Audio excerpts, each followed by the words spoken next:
स्वागत है दोस्तों। चलिए हम लोग शुरू करते हैं ज्योग्राफी में पृथ्वी की आंतरिक संरचना यानी कि इंटीरियर ऑफ द अर्थ। ठीक है, देखते हैं पहले इसका अर्थ क्या है। तो जब हम पृथ्वी के आंतरिक संरचना की बात करते हैं तो इसका अर्थ होता है कि पृथ्वी के अंदर जो मौजूद विभिन्न परत है ना, उसकी संरचना, घनत्व, तापमान, दाब, भौतिक गुणों का अध्ययन। यानी कि पृथ्वी की आंतरिक संरचना में हम क्या अध्ययन करते हैं? तो पृथ्वी की आंतरिक संरचना में हम उसके विभिन्न परतों के बारे में पढ़ते हैं, संरचना के बारे में पढ़ते हैं, घनत्व के बारे में आइडिया लगाते हैं, तापमान और दाब के बारे में पता करते हैं और साथ ही साथ भौतिक गुण क्या है उसका भी हम लोग अध्ययन करते हैं। ठीक है, अर्थात अगर सिंपल शब्दों में कहें तो पृथ्वी की आंतरिक संरचना का तात्पर्य भूगर्भ की रासायनिक संरचना और भौतिक दशाओं से है। ठीक है, तो अगर आप लोगों से पूछा जाएगा कि पृथ्वी की आंतरिक संरचना का क्या तात्पर्य है, तो सिंपल भूगर्भ की रासायनिक और भौतिक दशाओं से है। ठीक, अब हम देखते हैं कि ये जो पृथ्वी की आंतरिक संरचना है ना, उसकी जानकारी का उद्देश्य क्या है, यानी हम लोग क्यों पढ़ेंगे, पृथ्वी की आंतरिक संरचना के बारे में जानकारी हमको क्यों होनी चाहिए। तो देखिए, इसके बारे में जानकारी इसलिए हमको होनी चाहिए क्योंकि हम जानते हैं कि हमारा जो पृथ्वी है ना, उसका स्वभाव कैसा है, गत्यात्मक है, यानी कि डायनेमिक है।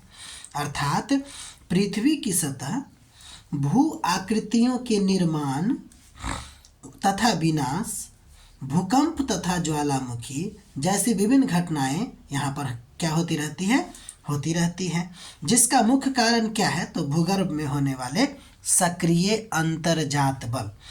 यानी कहना ये चाह रहा है कि ये जो भूपृष्ठ है ना, उसका स्वभाव कैसा है, गत्यात्मक है। और ये गत्यात्मक है, इसका मतलब है क्या, इसका मतलब ये है कि पृथ्वी पर जो है ना, भू आकृतियों की निर्माण होती रहती है, विनाश होता रहता है, ज्वालामुखी एवं भूकंप जैसी घटनाएं होती रहती हैं। और ये सब जो गत्यात्मक स्वभाव है, उसके पीछे का कारण क्या है, तो पृथ्वी के अंदर सक्रिय अंतर्जात बल। क्या होता है अंतर्जात बल, हम लोग उसको ना डिटेल से पढ़ेंगे। अभी चूंकि शुरुआत है तो हम लोग देखते हैं। पृथ्वी की आंतरिक संरचना के ज्ञान से हमको इस बलों के बारे में जानकारी प्राप्त हो जाएगी। ये जो अंतर्जात बल है ना, इस बल के बारे में जानकारी प्राप्त होगी। और जब हमको जानकारी प्राप्त हो जाएगी ना, तो फिर इन सभी घटनाओं का मानवीय हितों में व्याख्या किया जा सकता है। तो पहला कारण ये है कि अगर हमको अंतर्जात बल के बारे में जानकारी मिल जाएगी तो हम लोग क्या करेंगे, मानवीय हित में इसकी व्याख्या कर सकते हैं।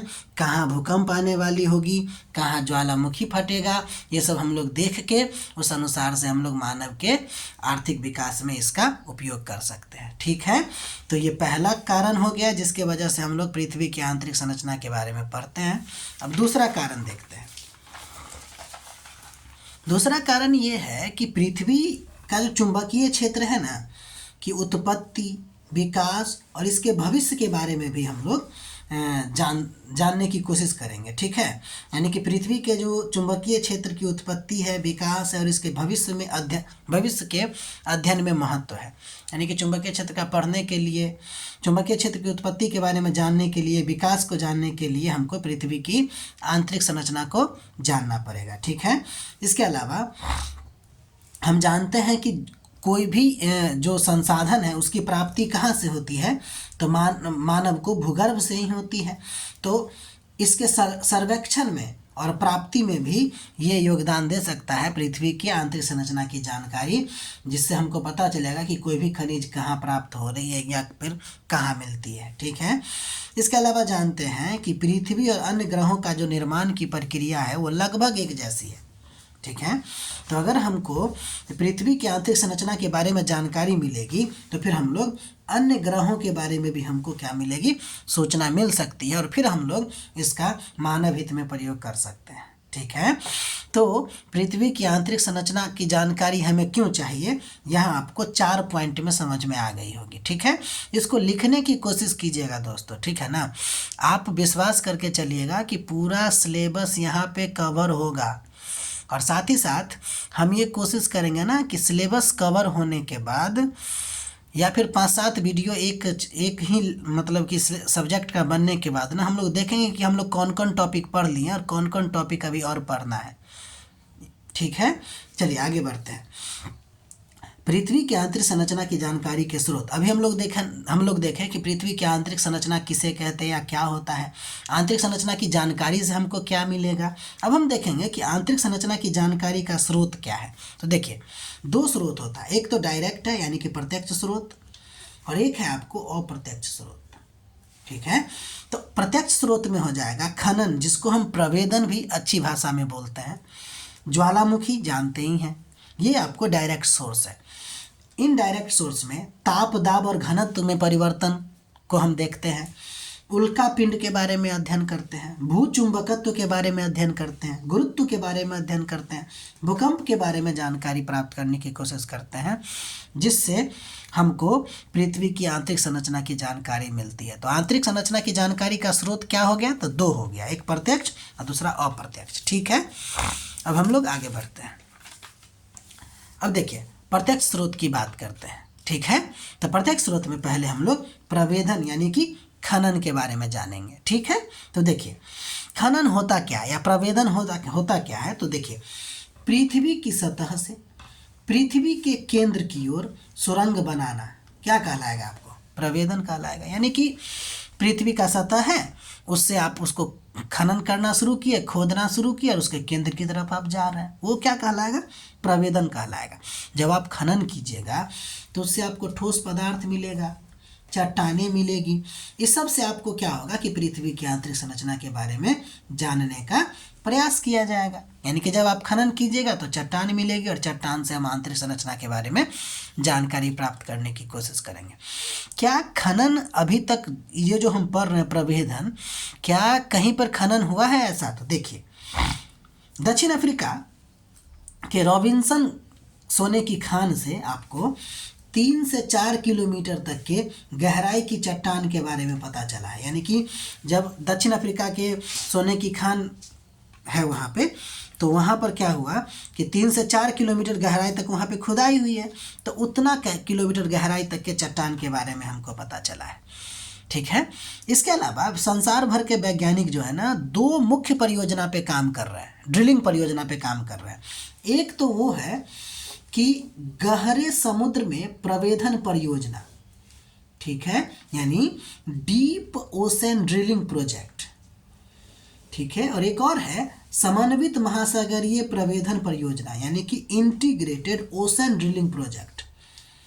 ठीक है, ये सब गहराई खोदने की, खनन करने की कोशिश किया जा रहा है, जिससे जानकारी प्राप्त करने की करने का प्रयास किया जा रहा है। ठीक है, अभी तक अगर आप देखिएगा कि सबसे ज़्यादा गहराई कितना हो चुका है, तो पृथ्वी के अंदर तक खनन जो अभी तक हुआ है वो मात्र 12 किलोमीटर तक ही हुआ है। वो आपको आर्कटिक महासागर के रूस के समझिए कि कोला क्षेत्र में हुआ है। ठीक है, अब यहाँ पे ना कुछ बात समझिए, यहाँ तक में हम लोग ये समझ गए कि प्रवेधन का मतलब हुआ कि पृथ्वी के सतह से पृथ्वी के केंद्र की ओर खनन करना और वहाँ से जो चट्टान प्राप्त होगी उसके आधार पर पृथ्वी के आंतरिक संरचना के बारे में जानकारी प्राप्त करना।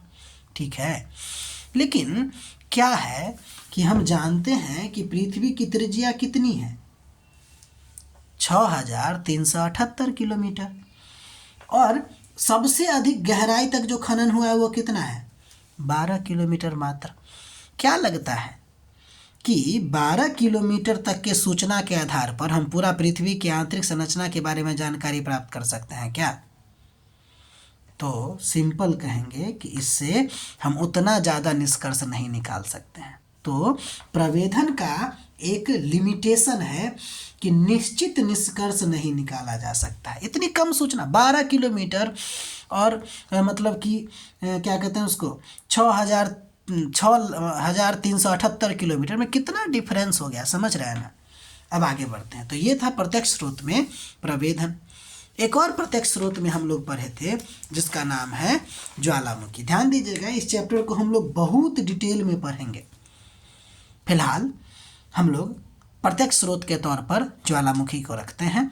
तो देखिए, ज्वालामुखी उद्गार जो होता है वो भी आपको प्रत्यक्ष स्रोत का एक प्रत्यक्ष जानकारी का एक प्रत्यक्ष स्रोत होता है पृथ्वी की आंतरिक संरचना के बारे में। क्या होता है कि जब कभी भी ज्वालामुखी उद्गार होती है ना, तो लावा पृथ्वी के धरातल पर आती है, यानी कि लावा जो है वो आपको पृथ्वी के धरातल यानी कि ऊपर आ जाता है। अब फिर इसको हम क्या करते हैं, प्रयोगशाला में ले जाके इससे हम आइडिया निकालने की कोशिश करते हैं कि कितना तापमान है, क्या क्या चीज़ से बना हुआ है, लावा में क्या क्या चीज़ मिलता है। ठीक है, देखिए अब होता क्या है कि लावा के अध्ययन से हमको क्या मिलता है, तो हमको दाब और ताप के बारे में पता चलता है, इसमें कौन कौन से रासायनिक तत्व पाए जाते हैं वो पता चलता है, खनिज के बारे में पता चलता है। ठीक है, लेकिन क्या बताइए कि इससे हम ये बता सकते हैं कि मैग्मा कितनी गहराई से आया है? नहीं ना। तो ज्वालामुखी उद्गार का भी अपना एक लिमिटेशन है। तो कहने का एक मतलब है कि प्रत्यक्ष स्रोत से हमको जानकारी तो मिलती है, लेकिन वह जानकारी जो होती है वो आपको सीमित होती है। ठीक है, अतः अगर हमको भूगर्भ के बारे में विश्वसनीय जानकारी चाहिए तो किस स्रोत पे हमको निर्भर होना पड़ेगा? अप्रत्यक्ष स्रोत पर ही निर्भर रहना पड़ेगा। ठीक है, उम्मीद है ये आपको समझ में आ गई होगी। आप लोग इसका नोट बनाइए, हमारे चैनल को सब्सक्राइब कीजिए और विश्वास कीजिए कि यूपीएससी के मतलब कि एग्ज़ाम यानी पीटी के एग्ज़ाम से पहले तक पूरा सिलेबस तो नहीं, लेकिन हम लोग 4 से 5 यानी तो 6 से 7 पूरा का पूरा इकोनॉमिक्स या पॉलिटी जो है वो सब्जेक्ट हम कंप्लीट कर चुके होंगे। ठीक है, और करंट अफेयर तो चलिए रहा है। इस तरह से नोट बनाइए, ये आपको आगे भी काम देगा। ठीक है, ऐसा कहीं मिलने नहीं जा रहा है। ये एक अच्छा प्रयोग हम कर रहे हैं क्योंकि बहुत ज़्यादा परेशानियां हमको झेलना पड़ रहा है। ठीक है, ये नोट बनाने में। ठीक है, प्लीज़ विश्वास कीजिए और पढ़ाई कीजिए। ठीक है, बाकी अपना ख्याल भी रखिएगा। तब तक के लिए बाय।